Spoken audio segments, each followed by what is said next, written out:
Денес беа одиграни надпреварето 22-то коло вонредно коло на првата македонска фудбалска лига. Беса беше декласирана во целост од страна на Селекцио 05. Гостивар во финишот со минимални 0-1 славеше против Бреера Струмица. Пелистер 7-0 ја доби воска спор на домашен терен. Вардар беше сигурен против Работнички со 0-2 и не реализираше дополнителни пенал. Струга конечно победи откако со 3-0 на домашен терен го доби дербиото покрај зерото со лидерот Шкендија, а пак Тиквеш со гол во 90-та минута прослави 3 бодови против Шкупи.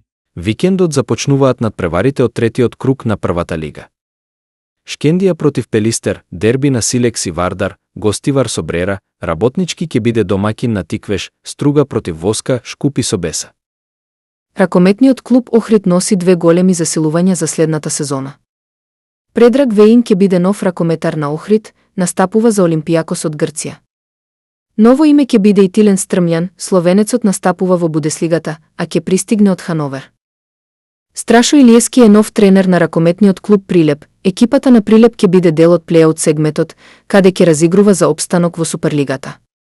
Гледавте една минута спортски вести на спортска мрежа.